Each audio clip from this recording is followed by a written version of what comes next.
एक गांव में बंसी नाम का एक हलवाई रहता था। वह पकोड़े, समोसे और जलेबी बनाकर ठेले पर बेचा करता था। जो पैसे मिलते थे उससे घर खर्च चलाता था। गांव में ज़्यादा पैसे नहीं मिलते थे तो वह पत्नी के कहने पर शहर आ जाता है। बड़े शहरों में काम भी बहुत था और पैसे भी अच्छे मिलते थे। वह कमरा किराए पर लेता है और अब दुकान पर हलवाई की नौकरी करने लग जाता है। पति पत्नी दोनों खुशी खुशी जीवन जीने लगे। शहर में अब सब ठीक चल रहा था। कमरे का किराया और खर्च के बाद भी अब पैसे जमा होने लगे थे। तभी कुछ महीने बाद अचानक वह जिस दुकान पर काम कर रहा था उसके सेठ ने ज़्यादा काम नहीं होने के चलते उसको काम से निकाल दिया। वह बहुत दुखी हुआ। अब कोई काम भी नहीं मिल रहा था। जो कुछ जमा पैसे थे उससे कुछ दिन तो निकल गए। अब एक दिन पत्नी बोली, आप नया काम ढूंढो, ऐसे हमारे घर का खर्च कैसे चलेगा। कुछ पैसे जमा किए थे वह भी अब तो ख़त्म हो गए हैं। राशन की दुकान वाले भी अब तो पैसे मांगने लगे हैं। 2 महीने से कमरे का किराया भी नहीं दिया है। कल मकान मालिक आकर बोलकर गए हैं कि इस महीने किराया नहीं दिया तो मकान खाली कर देना। ये मकान खाली कर दिया तो हम कहाँ जाएंगे। बंसी बोला, इस कोरोना की वजह से पूरा मार्केट बंद पड़ा है। वह जॉब के विज्ञापन देखता है और वहाँ जाता है तो उसके लायक कोई काम नहीं मिलता। ज़्यादातर काम कंप्यूटर पर होते हैं और उसको कंप्यूटर चलाना नहीं आता। ज़्यादा पढ़ा लिखा भी नहीं था। ऐसे ही उसके कई दिन बीत जाते हैं। एक दिन वह काम की तलाश में घूम रहा था। तभी एक सेठ के यहाँ उसे काम मिल जाता है। सेठ बोलता है, कल सुबह 9 बजे दुकान खुलेगी, समय पर आ जाना।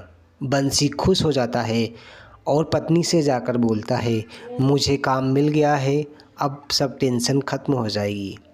अगले दिन सुबह वह काम पर निकल जाता है। नए सेठ को बंसी का काम भी बहुत अच्छा लगता है और सैलरी भी एडवांस में मिल जाती है। लोगों को उसके पकोड़े और समोसे भी बहुत पसंद आते हैं। एक दिन उसकी दुकान पर एक शीतल नाम की महिला आती है और बोलती है, भैया मुझे आधा किलो जलेबी और 10 समोसे दे दो। बंसी महिला को सामान पैक करके दे देता है। महिला घर चली जाती है और बच्चों को जाकर समोसे और जलेबी खाने को दे देती है। बच्चे बोलते हैं, बहुत अच्छे लग रहे हैं। तभी थोड़ी देर बाद उनको पेट में दर्द होता है। दोनों बच्चे माँ से बोलते हैं, माँ पेट में दर्द हो रहा है। शीतल बोलती है, ज़्यादा खाओगे तो ऐसा ही होगा। फिर वह भी समोसे खाकर देखने लगती है कि कैसे लग रहे हैं। तभी उसको भी पेट में दर्द होने लगता है। कुछ देर बाद तीनों की मौत हो जाती है। शीतल अब चुड़ैल बन जाती है। वह अपने आप को चुड़ैल बनता देख चिल्लाने लगती है और क्या देखती है कि दोनों बच्चे भी ज़मीन पर मरे पड़े हैं। उसको बहुत गुस्सा आता है कि मेरा हंसता खेलता परिवार थोड़ी देर में ख़त्म हो गया। मैं किसी भी इंसान को अब ज़िंदा नहीं छोड़ूंगी। फिर वह लोगों से बदला लेने के लिए रात में निकल पड़ती है और पेड़ पर जाकर इंतज़ार करने लगती है। देर रात को जब एक आदमी आता है और वहाँ से निकलता है तो वह चुड़ैल उसे पकड़ लेती है और उसे मारकर घर ले जाती है और उस इंसान के पकोड़े और समोसे बना लेती है। अगले दिन वह सुंदर महिला का रूप बदल लेती है और ठेला लगाकर सामान बेचने लग जाती है। जो भी उसके समोसे जलेबी खाता चक्कर खाकर गिर जाता। फिर वह उनको उठाकर ले जाती और फिर उनके समोसे और पकोड़े बना लेती।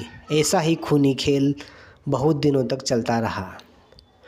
फिर वह उस इंसान से बदला लेने का सोचती है जिसके कारण वह चुड़ैल बनी थी। उस रात वह बंसी की दुकान पर जाती है। सुंदर औरत थोड़ी देर में चुड़ैल बन जाती है। बंसी उसको देखकर पहचान लेता है। तभी चुड़ैल बोलती है, आज तेरी बारी है। बंसी बोलता है, मेरी कोई गलती नहीं है। जिस दिन आपको सामान दिया था उस दिन आप पहली ग्राहक थी और उस सामान को बनाते समय उसमें छिपकली गिर गई थी। हमने उस दिन खाने का पूरा सामान फेंक दिया था। आप चली गई थी तो हम आपको कैसे बताते। यह बात उस चुड़ैल को समझा रहा था। तब चुड़ैल को अपनी गलती का एहसास होता है कि इंसान से गलतियां हो जाती है। मैं भी तो पहले इंसान ही थी, अब वह चुड़ैल बन गई। अब मैं चुड़ैल बन गई तो क्या हुआ। और वह उस दिन से लोगों को मारना बंद कर देती है और फिर हमेशा हमेशा के लिए चली जाती है।